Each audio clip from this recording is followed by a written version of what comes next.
Welcome to Church Biz. I am your host, Reverend Patrina White-McClure.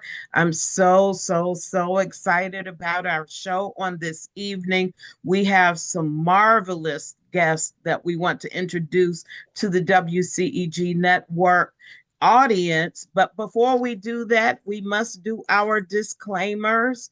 The thoughts and the opinions that will be discussed will be those of myself, your host, and our guest that I'll be introducing shortly.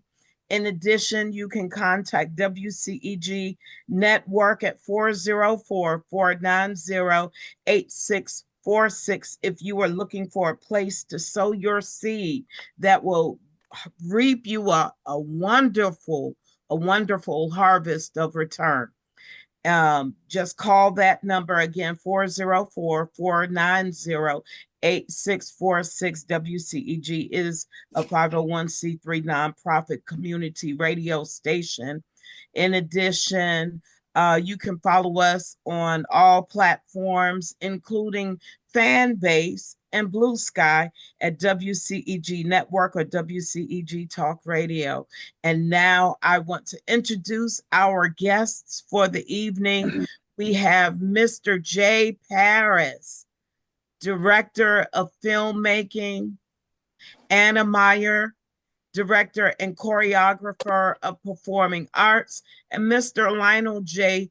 Woodyard, a Community Liaison for BeHeard.World Performing Arts. And their mission is to creatively provide an exchange for social justice. I want to welcome you all on this evening. Thank you for being with us. Thank you for having us. Thank you. Happy to be here. Oh, thank you. I'm so looking forward to our discussion. Let's jump right in it because 1 hour is fast. All right, now give us all the ins and outs, you, Mr. Paris, on BeHeard.World. How did this vision even come together? Well, it goes back to Boston, where is our main base of operations, where it really started with Anna. She had a performing arts company and was doing some really innovative things in dance and spoken word, hip hop dance, contemporary dance, and I had been doing work in public housing developments and working with teenagers, setting up programs. And I wanted to get those kids to experience more in the arts. I have a background in writing and photography. And someone put Ann and I together to say, you're both very interested in the same thing. It led to a great collaboration. And then it went even further. We fell in love and we got married and got in all kinds of trouble, but good trouble, I think. But yeah, so, and really, as you said, our mission is really all about using the power of the arts to get to people at the heart level, and get them to feel and from that, once people can do that, they can get vulnerable and empathize and see different points of view. And that's what we use the arts for. We also work with young people a lot. We have this professional company. I'll let Anna talk about that, but we do work with young people, which we're doing in Selma. But the company itself is actually made up of professional artists, performers, dancers, and poets. Beautiful. All right, Miss Anna, go ahead and tell us, how did you end up getting into dance and saw it as a segue into creating a dialogue among different types of people? I do know one thing that I do remember when I was quite young, that I, one, wanted to be a dancer, and two, I had dreams of wanting to march in the front lines with Martin Luther King, and I was too young. I started out as a ballet dancer, and I did the whole ballet route, and I was a scholarship student at American Ballet Theater, and then I danced with Boston Ballet. And when I was 35, I had a tragedy in my life, and it changed my life in a matter of a week. And I changed everything that I was doing, and I started doing barefoot dances and creating more contemporary dance, and eventually led to really wanting to give voice. I didn't have a voice growing up, so I very much wanted to give voice to youth in the arts. And so I started working with young poets and dancers. And then when Jay and I met, we started inventing ways that we could use hip hop dancers and modern dancers moving together, and spoken word artists that I had been working with already. And we started doing this in the housing development. We started performing in basketball courts, bringing art to neighborhoods that don't get art, and also theaters, both. And it's grown into doing touring and residencies. And we're doing in the middle of a residency now down in Selma this is our second year working with youth in dance and spoken word, and they're going to be performing with us here in Atlanta and in Selma before the Jubilee. Beautiful. And is that where you come in, Mr. Woodyard, Mr. Lionel Woodyard? Well, I think that I'm known as a connector. I make connections. All My right. background is education. I worked for Clark Atlanta University and Atlanta Junior College when it was on Stewart Avenue, which is now Metropolitan Avenue. But my main thing with education is also mentorship. And I've worked as a mentor through 100 Black Men of America Atlanta chapter. And for the past 22 years, I've been an active member and a mentor with our all-male school, Best Academy, at the Tommy Dortch Institute. We recently changed the name and added Thomas Dortch Institute because of the great, outstanding work that Thomas Dortch was known for. The connector part comes in, is they say if you need something, ask Lionel. I have a chauffeur service. In that chauffeur service, I've met a plethora of people from all walks of life. And I've connected with these people. So usually if someone wants to know where something is, call Lionel. As a result of that, I had an opportunity to meet Jay and Anna while sitting in the St. James Hotel at the 59th anniversary of the bridge crossing in Selma. They were sitting alone and I was eating alone in a room, big room. So I went over and introduced myself. And we found that we had something in common. We wanted to make a difference in the lives of youth. They were doing it through the arts. I was doing it through mentorship via 100 Black Men. So that's how our collaboration started. From that meeting this time last year, we've been in communications. They came down to Atlanta and one thing led to another. So Awesome. Story. That is beautiful. Sometimes we want to talk to other people, but this is a good reason why we need to, because we can find a divine connection. Like even Anna basically talked about, she converted her pain into purpose, a higher purpose beyond herself. And then when she met Jay, they were able to build off of that and build it into a nationally acclaimed organization. And so I'm so honored that you all are here. Now, I know you mentioned, Miss Anna, about the performances in Atlanta and in Selma, and I would like for you to go ahead and mention how we can be there before we get too caught up in more conversation. So we're actually tomorrow we're performing at the Best School. We're rehearsing in their theater and performing in the afternoon for some of the students, and which is great. And then we go to the Ray Charles Theater at Morehouse and perform 7:30 Friday evening. So that's March 7th. And the tickets are $30 for adults, and students are all free to come. Wow. I'm And going to interject something. The Ray Charles Theater is a state-of-the-art, it's beautiful. I mean, state-of-the-art performance theater. It's stunning. Second to none. Would you not agree, Anna? Yeah, like I would like to move in there. Yeah. I'd like it to be my home. And So beautiful. it's right in the community. It's really beautiful. And We're then performing at Best Academy because I'm there quite often. Best Academy has a 500-seat theater. John Lewis School on Bankhead Highway has a 400-seat theater. These theaters, because they're in the community, need to be used. And we're bringing a cultural enrichment, unbelievable performance free of charge to those students.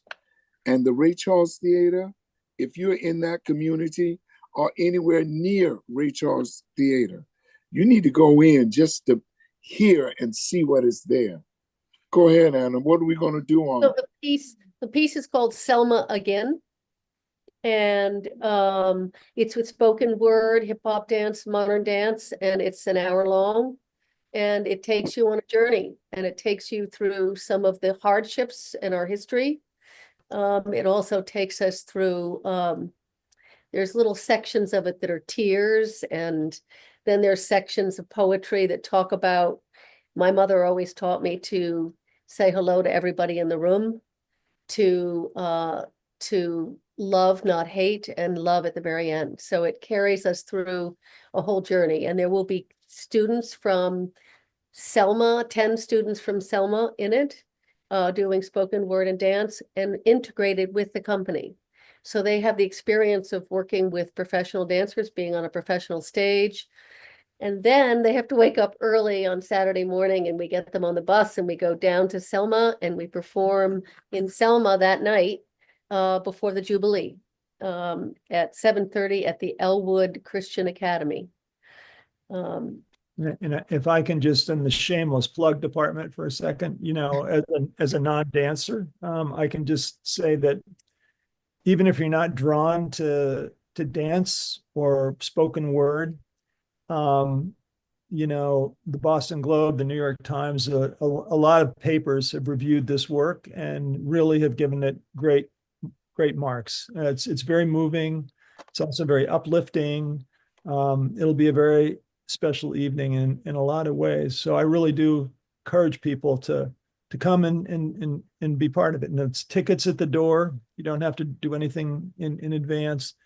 There's one other part to it. You talk about the honoring. Yeah, there's one other very important part to it, and Lionel gets a ton of credit for this because he really, I mean, he's expanded our vision in a lot of ways. But one of the things that he quickly brought to our attention is, you know, here we are at the 60th anniversary of the Bloody Sunday Bridge crossing. You know, it's a very significant date and event, and in many ways, this feels to us like almost the Atlanta beginning of that event. A lot of people from Atlanta will be going over there on Sunday, maybe even Saturday. But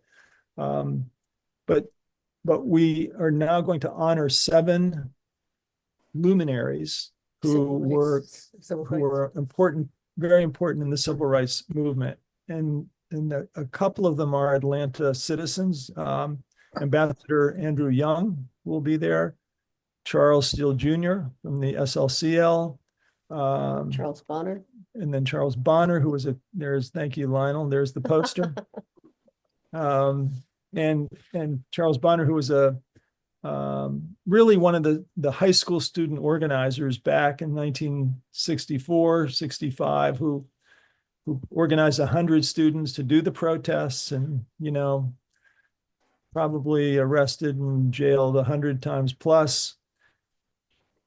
the KKK pretty much said, we're going to take him out. So SNCC gave him $15 and a Greyhound bus ticket to go to San Francisco. He hightailed it out of there, put himself through college, eventually law school, became a very, if not, renowned civil rights lawyer. So he will be there too. So we'll have 3 very important folks. And then there are 4 others who can't make it for either health reasons or because they have to be in Selma for the events that are opening up there. But it'll be a very, very festive honoring at the end of the performance. So it's a really special night. I hear. Go ahead. It's something that they're leaving out, something big. Okay. They came to Selma a year ago and they saw something that they didn't expect to see. They didn't see much progress in Selma. It's been 60 years since we crossed the bridge, and very little has been done in Selma. The schools are as segregated now as they were then.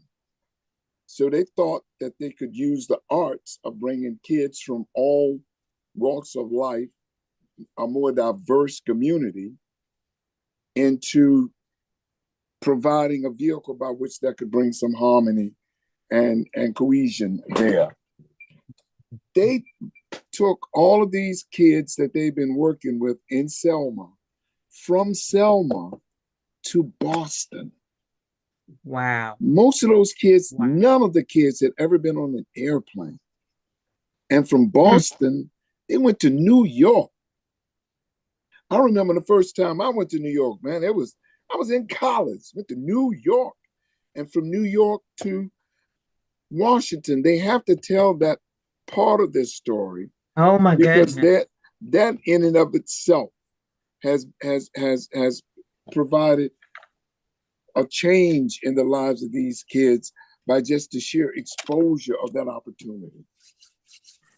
I applaud you both for doing that, because they are able to take some knowledge that is not normally in those communities, because I've been several times to the Pettus Bridge / Bloody Sunday marches, and it is mind-blowing how even the architecture Has not changed. speaks so loudly, how nothing or practically nothing has changed. So you know that the mindsets are relatively reflective of their outward appearances, if you will. The community reflects what they look like on the inside. Yes. We did, it's sort of a, talk about flow, meeting Lionel and how this whole thing started. Really, I guess it was 2 or 3 years, maybe 3 years ago. We did end up in Selma because we were down at a conference in Montgomery, and we looked around and went, whoa, this place is a monument. This place is the beginning of democracy in this country, or somewhat. Yes. Which we worry, never mind. Yeah. I worry about losing right now, but anyway. Yes. We said we should do something here. So we went back to Boston, and 2 days later, in the Boston Globe was an article about Selma, like right there. And Divine intervention. yeah, I mean, when would we have an article in the Boston Globe about Selma? And in that article was a man named Charles Bonner, who Jay was just talking about, who was one of the original foot soldiers. Excuse me 1 second.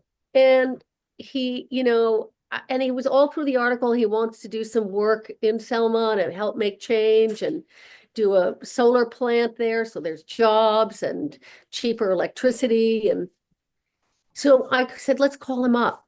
I said, he'll probably never call us back. And he was a very well-known civil rights lawyer in San Francisco. We called him up, and 2 weeks later, we got a phone call. And before we knew it, in an hour, we talked, and we were all of a sudden working together. We're starting a nonprofit in Selma, a nonviolence and performing arts academy. And then we meet Lionel, and now this journey it's a journey. But to go back I'm sorry, I didn't want to cut you off. No, you go ahead. Well, I was just going to say, to go back to Lionel's point too about, and your point too, Reverend, about just, when you have a chance to expand your horizons, go to see places you had not seen before. A lot of these kids never really seen a large city. They'd never flown, they'd never seen the ocean. And now we're taking these kids to the beach in Boston, and they're on the subway and they're flying and they're in the subway in New York City, and they're going to Times Square and, in Central Park and performing poetry in Central Park, and then going to Washington, D.C. And their U.S. representative, Terry Sewell, who, by the way, is from Selma, said, her staff said, you can have 20 minutes with her, but she's very busy. Well, we spent an hour and a half with her, and she kept telling her staff, leave me alone, leave me alone. I want to spend time with these kids. And these kids got a chance to really tell her what they wanted for Selma. And they did poetry for her. And so I saw a shift in those kids. I mean, they really got a worldview that they didn't have. And this is all also being, Jay's been filming. So we've been filming the past 2 years, this process of what's going on in Selma, what's going on with the kids in Selma, and their art, and how they feel, and how maybe they can make change as they did in the 1960s. So that's a long project to make this documentary. So we're making a documentary about this process of watching these kids go through this identity shift and seeing new possibilities for themselves. And we want that to be an example for other communities and other kids, because we'd like to expand this. We'd like to make this bigger. I think we're trying something new and different, because if you keep doing the same thing, you'll keep getting the same results.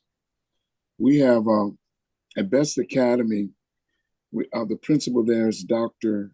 Robert Williams, a very capable and dynamic man. I don't know whether you've ever been to Best Academy, Coretta Scott King and Best Academy.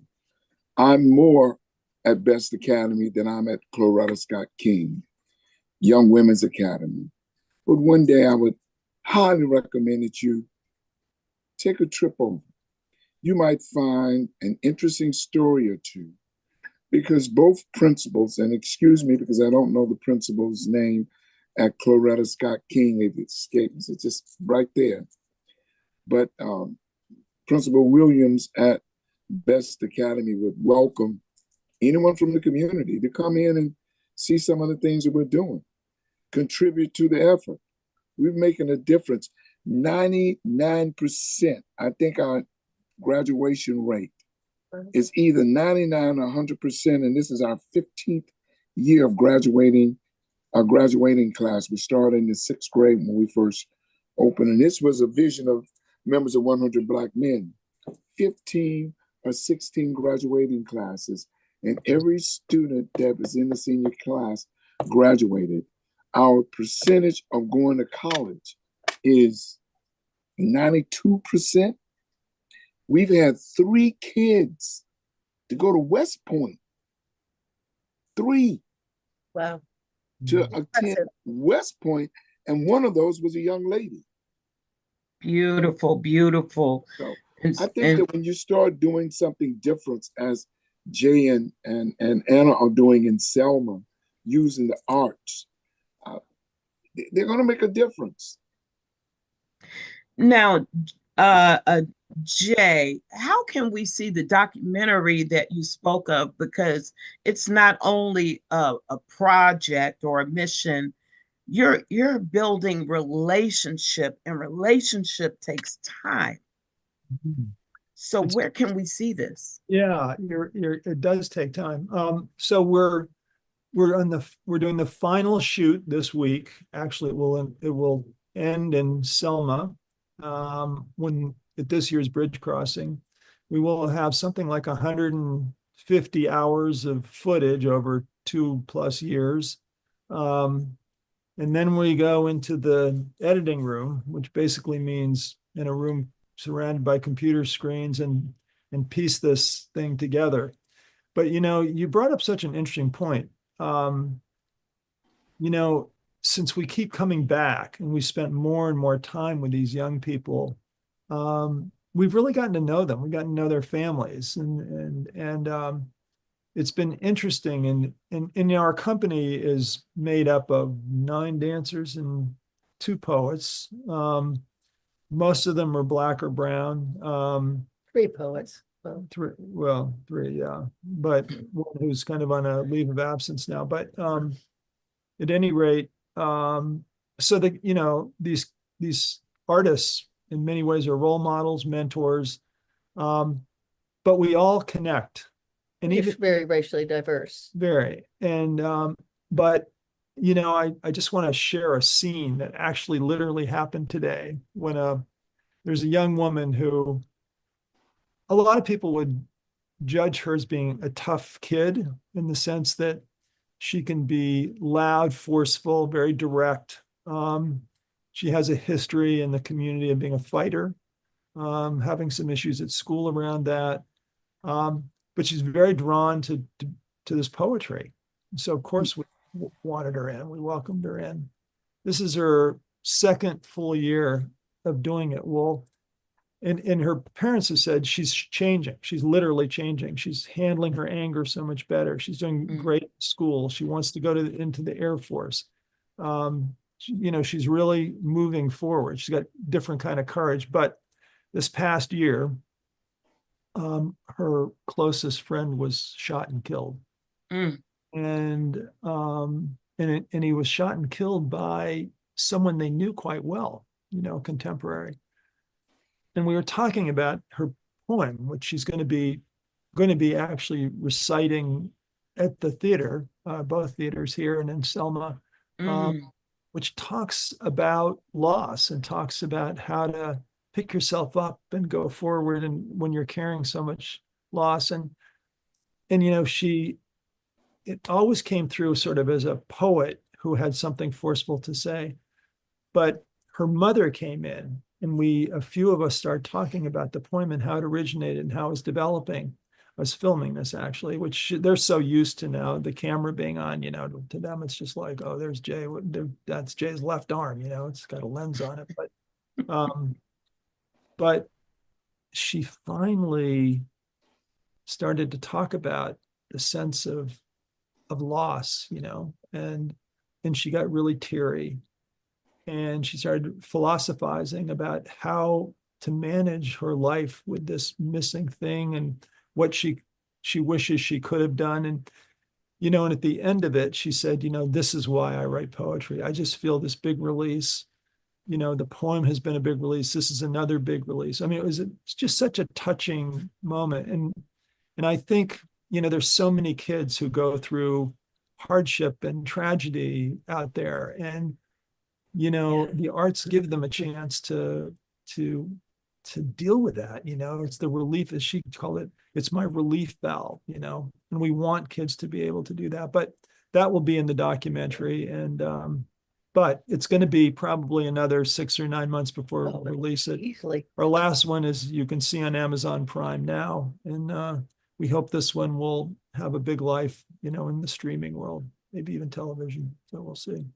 And we can find that on your website at BeHeard.World. Yeah, the one that's recently been put up, you can see the link to it. There's a little preview of it on our website. It's just a preview.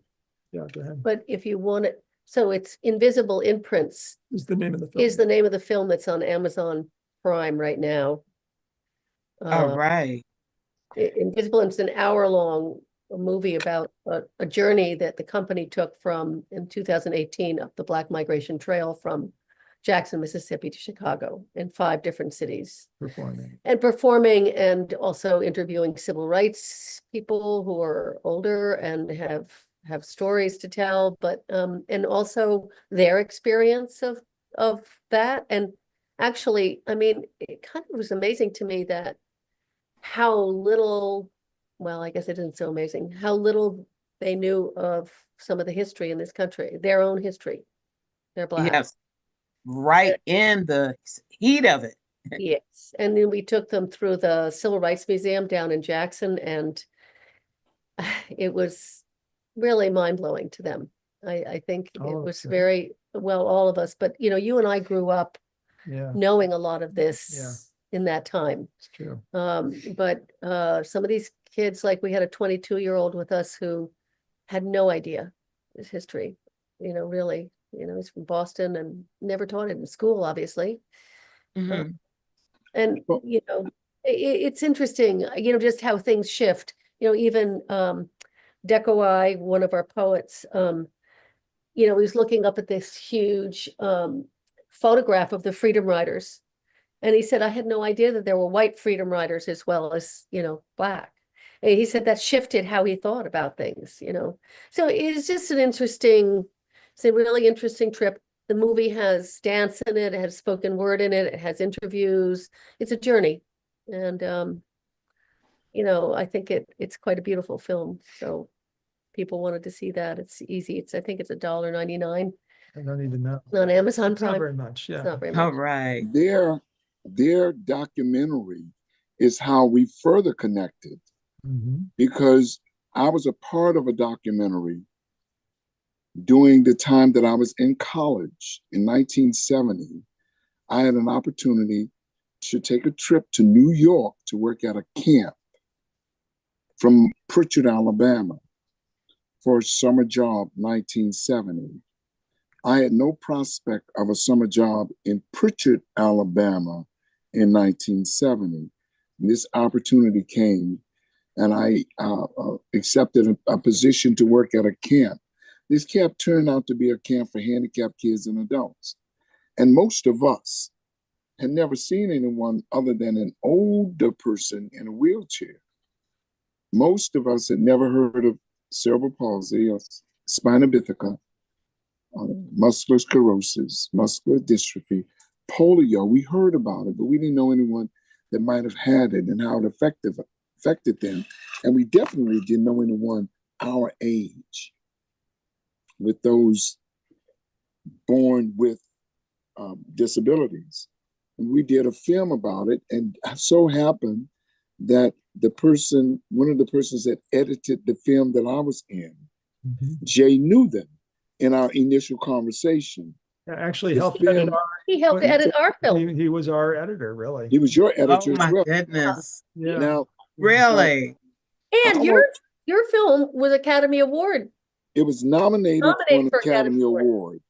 Yeah. Oh, The name of the wow. name of the film, and I learned this at camp the very first week. It's CRIP Camp, CRIPCAMP,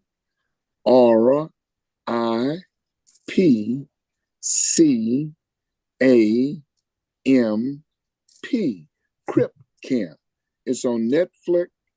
It was nominated for an Academy Award in 2021. I think it won. Yeah, I think it's 2021. 2021. Wonderful film. And I had the opportunity of going out, and we had 4 people in wheelchairs. James Lebrecht, who was the director of the film, and my camper in 1970 at age 15. He went on to become a world-renowned film sound engineer for movies and mostly documentaries. So we were further connected through the medium of film, which is an art form. Art can change the lives of all of us. Now, Crip Camp was that movement that changed the world forever. It was the nucleus of the Americans with Disabilities Act being passed because of the work that came out of Crip Camp. See it, it's on Netflix. The Obamas were our executive producers. Amazing. And So Lionel, we connected Lionel, in so many ways. Lionel, you're in that movie. You're one of the people they interview and talk to. Oh yeah. Yeah. Amazing. Now, are there any type of plans, Mr. Lionel, since you master in connections or connectivity, are there plans to even let the students from Selma integrate or communicate with those here at Best Academy and Coretta Scott King But School? let's go back to connections. We're here because of a connection. I met the phenomenal Penny Rogers and through a conversation, she told me what she was doing. I immediately told her I had a story for her, and I have another one coming. I have a Oh, story for you out of wow. Mobile. I told some guy, I was in Mobile this past weekend for two things. I unveiled a historic marker Oh, in my wow. great auntie's yard. Her name is Alice Woodyard Brown Ross. Madame Alice Woodyard Brown Ross housed Dr. Martin Luther King on his official visit to Mobile, Alabama. He supposedly came to Mobile one time officially to speak because there were people who didn't want him there in 1959 after all the mess he did up in Montgomery. See, they didn't want him anywhere around. The NAACP had been banned, and every civil rights organization in the state of Alabama was banned from operating. He was a wanted man, but he came to Mobile to speak. And as a result of staying at my auntie's house, more than likely, that is one of the places where he found refuge. Dr. King couldn't go on vacation because he would be recognized. So he had to find places to get away from the enormous stress of being the leader of a civil rights movement that changed the world forever. And he used to come to Alice Brown Ross's home at 809 Murphy Avenue in Pritchard, Alabama. And there's a historic marker to honor that, to commemorate that, and to mark that place forever in, what is it, bronze that they put the statues in, the things Something in? else. We went down to see. And Right. Oh, Jay, beautiful. my friendship with Jay and Anna, they brought their film crew down Wow. to Mobile on this past Saturday morning and documented this historic moment. Art, again, connecting with history that eventually will make a change in somebody's life from reading that marker or seeing the film on, I think it's going to be on YouTube. Yeah, we'll have it up on YouTube pretty soon, actually. We've put it up quickly. And you know, I'm hoping that these young people from Selma, when they're at Best Academy tomorrow and Coretta Scott King, will have a chance to be viewed by some of the students there and as they perform. And there could be a follow-up so that maybe through a group Zoom or that our group of kids from Selma could connect to the Best Academy kids. Because even for the Selma kids who, you know, Selma's a town of only 16,000 people now. I think it's wonderful for these kids to connect to other teenagers from Atlanta, you know, a big city. And they find out, you know, they're no less than, they're good, they can, you know, they can hold their own and they share the same interests and the same challenges. And, you know, that's also a very broadening experience for these young people. So yeah, we're hoping to do that. And that I like how you said it broadened their experience or their interpretation of their own, because so many times people in general feel isolated in whatever they go through. But it's not until you become exposed to someone else's story. And I'm a person, I love the arts, movies. The last couple of years, I've actually been watching more documentaries than a lot more entertainment. So listening about these documentaries here are right up my alley. Great. But I love it all. I love immersing myself into it. I'm just that person, you know. So thank you, thank you, thank you for more stuff for me to watch, not to be selfish.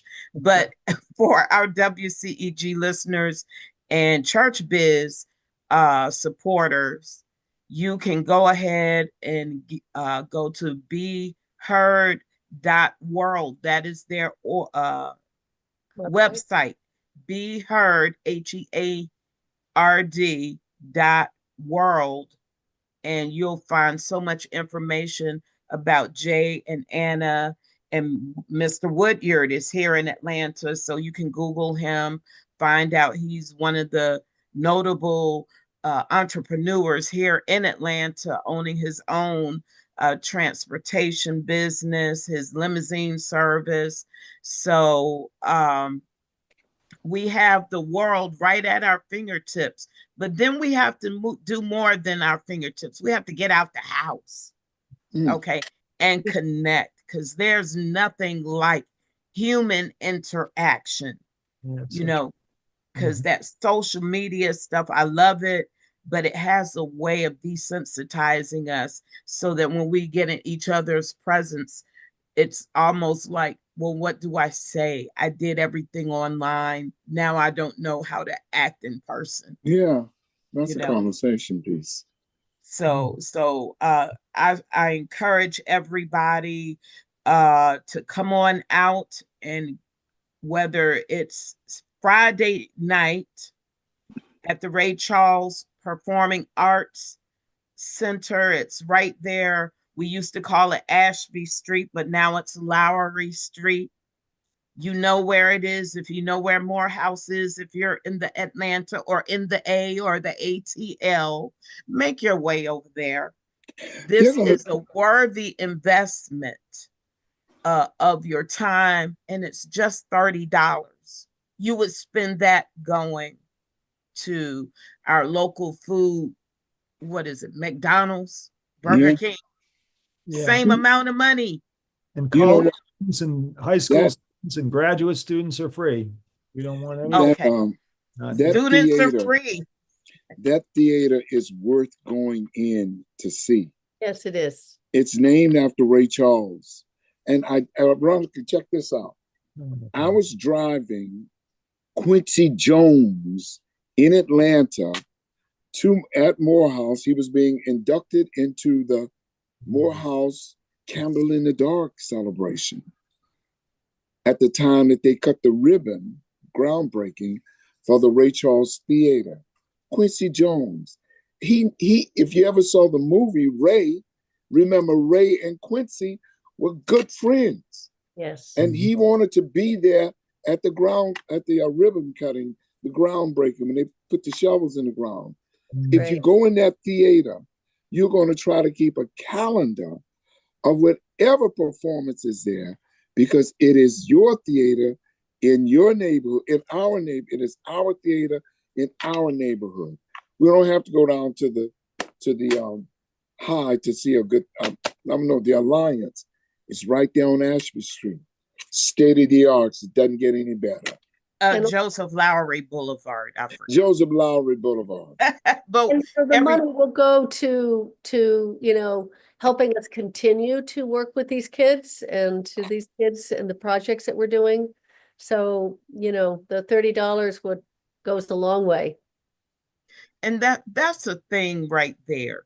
You can have the best vision ever, but if there are no funds to support it, it's almost like null and void.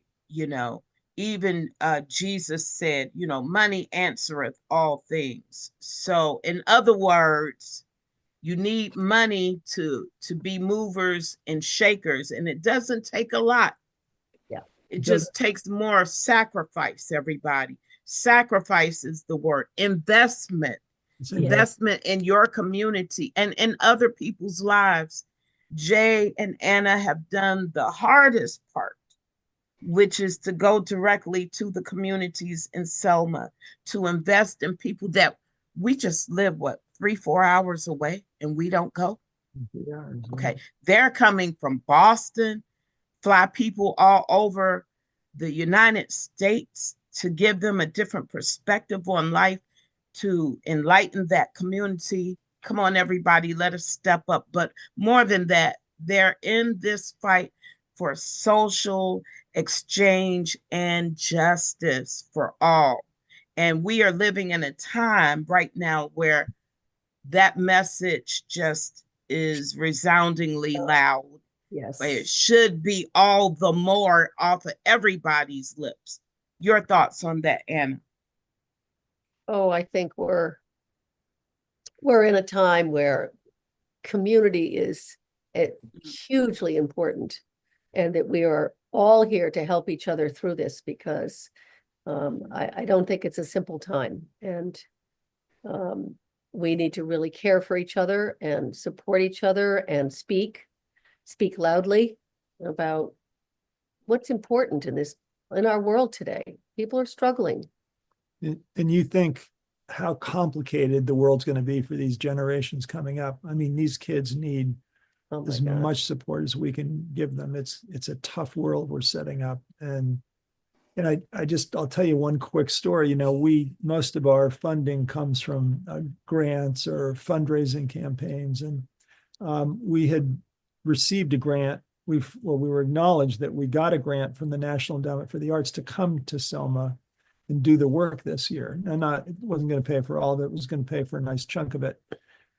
Well, thank you, Mr. Musk. But, it looks like that money is not going to come to us. So, we chip in, we figure out how to cut corners, but we're committed to doing it. It's just that it's harder than ever to do this kind of work under these circumstances that we're finding ourselves in. And the arts are such an important thing to the fabric of our society, and so we're not going to stop. It's a bump. It hurts, but yeah, we just really appreciate the support. It really matters. And what do you think about that, Mr. Lionel, with today's times and the work that you do? Like Miss Anna said, community, and Mr. J is saying we got to push all the harder to make sure that this work, one of the higher forms of worship of our Lord, is in the arts. And Yes. we have to invest in that. Yeah. Well, I think that this coming Sunday, the 60th anniversary of the crossing of the Edmund Pettus Bridge will be with us. Whether you're in Selma or not, you cross an Edmund Pettus Bridge every day. And there might not be any state troopers on the other side of that bridge beating you and shooting you with tear gas. There's a different kind of state trooper on the other side of every bridge that you cross. And they're putting these roadblocks in front of you and trying to take you back or push you back across the bridge to keep you from crossing your bridges every day. It's a metaphor. It's a metaphor. But come Sunday, when there will be thousands of people in Selma walking across that bridge, every day, each of us walks across our own Edmund Pettus Bridge in the world we live in today.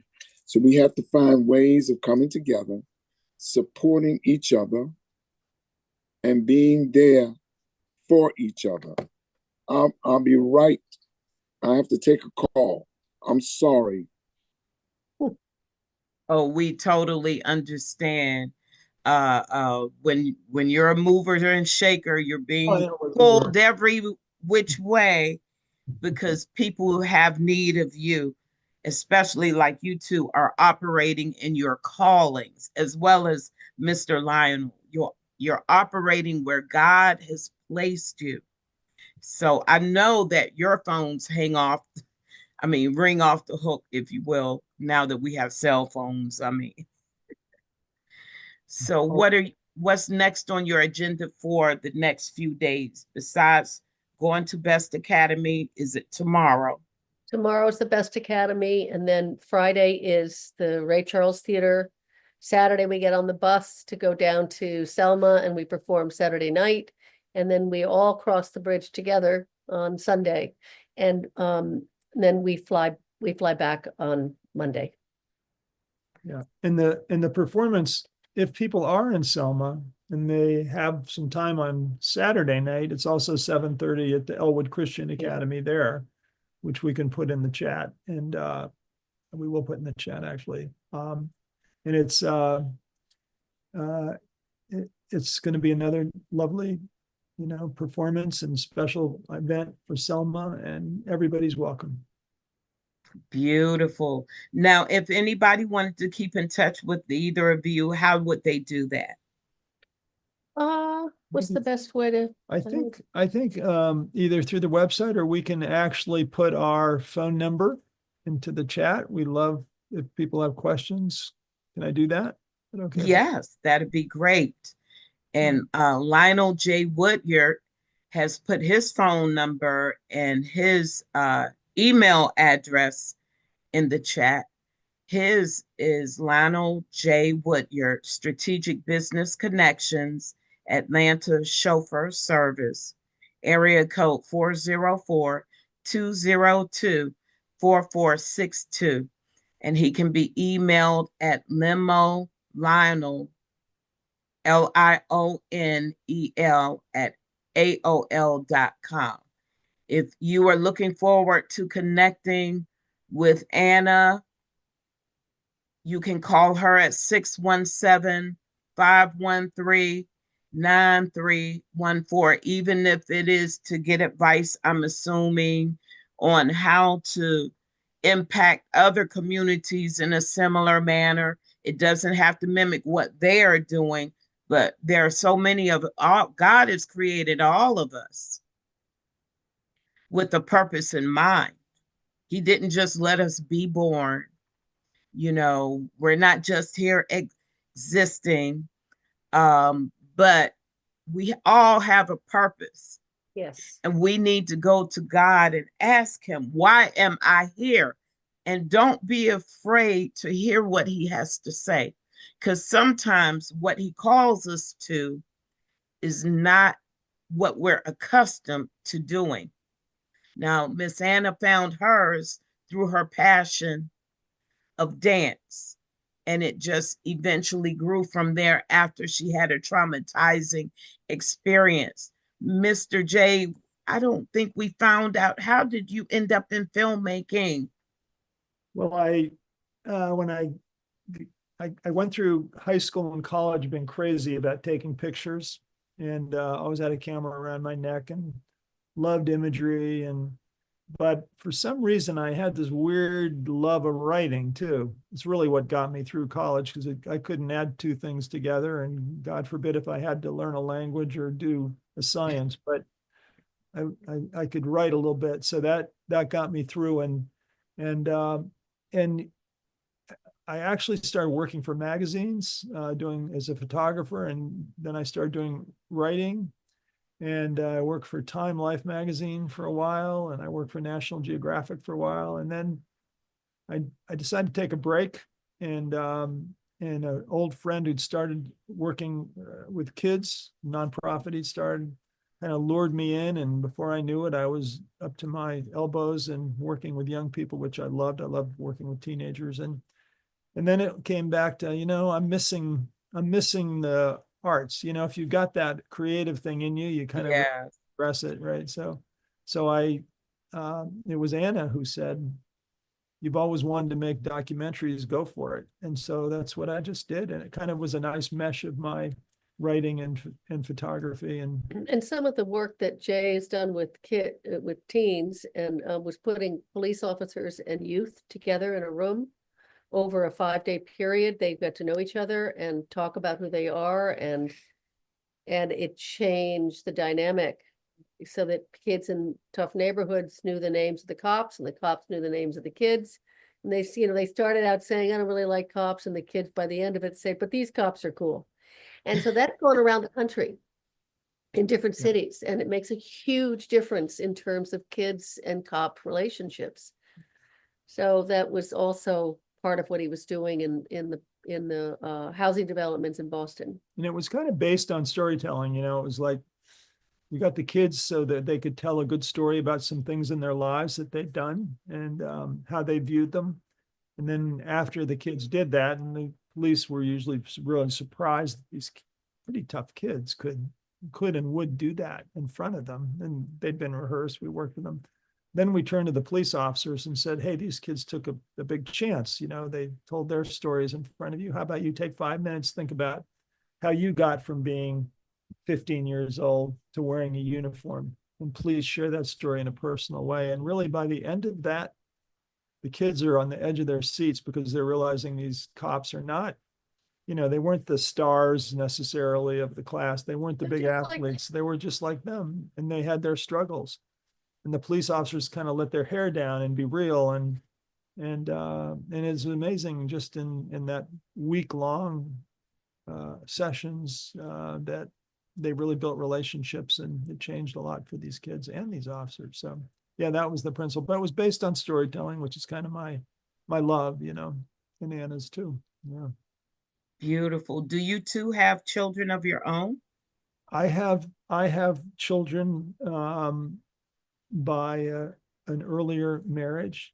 And when we met, it was too late, but it would have been fun to do that. But We were too old. but she's been she doesn't have children of her own, but she's become a wonderful mother to my children, and they adore her, and now grandchildren too. Beautiful.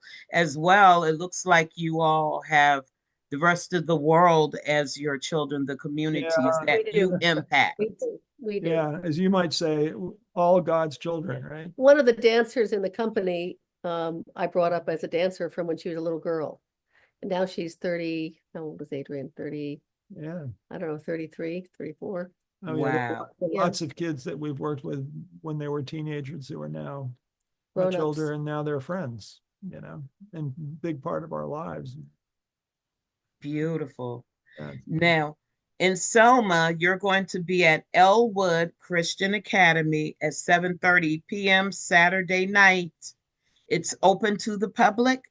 It is. Yes, and I think it's in Selma. I think there's like a $10 donation, and It's 5 actually. is it 5 or 10? I've forgotten which. Yeah. And then there's and I think kids are free. So Yeah. And again, Wow. Selma's struggling as a community. Yeah. You know, there's not it's a poor community. So anybody who shows up at the door, if they can't pay, they come in. It's really for the community. And last year we did it. We got an auditorium full of people. Kids got a standing ovation. the whole company, everybody. And you know, we've performed a lot on stages all over the country, and in communities too. But you know, one of the wonderful things about in Selma was, as we were performing and as the kids were doing their poetry, it started to have that wonderful call and response, you know, that you hear in a lot Yeah. of African American churches. And it was beautiful, you know, it was great. You know, it was like the kids were feeling it, they were hearing it, you know, and people were cheering it, you know, it was just so real. Yeah, it was great. It was great. Yeah. So we're excited that we'll be able to do that again for the community. Well, I thank you for the work that you're doing. I'm glad I have learned of this so that I can stay attuned to what you're doing. Thank And if all goes well, you may just see me Friday night at the Ray Charles performing You arts. definitely, you know, You're come welcome. come Please find us, come. please. And Yeah. thank you so much. This was a Oh, pleasure. Yeah, it was really great. Really appreciate it. Yeah, yeah. And Oh, thank you for thank all you. you're doing to spread the word about these important things. Oh, thank you so much. And I just want to thank everybody, for those of you who are looking in on Church Biz, this special airing of Church Biz, so that we can tell you about Be Heard World with Jay Paris and Anna Myer, along with Mr. Lionel J. Woodyard, Atlanta's own. So if you're in Atlanta, Friday night, 7 o'clock, Ray Charles Performing Arts Center. That's this Friday, March 7th, 2025. Saturday, March 6th at 7:30 p.m., Selma, Alabama. Be there, everybody, at the Elwood. Saturday, March 8th. March 8th. My bad. Thank you. March 8th. And you'll never believe I work in human resources. But anyway, in Selma, Alabama, everybody that's there, please go on and support BeHeard.World. Let's get your social justice change on. I'm your host, Reverend Patrina White-McClure. And as I usually do, I want to ask God to bless each of you. And I want to tell you to do something for yourself. Take care of you. Thank you. Thank you so much. Thanks for listening all.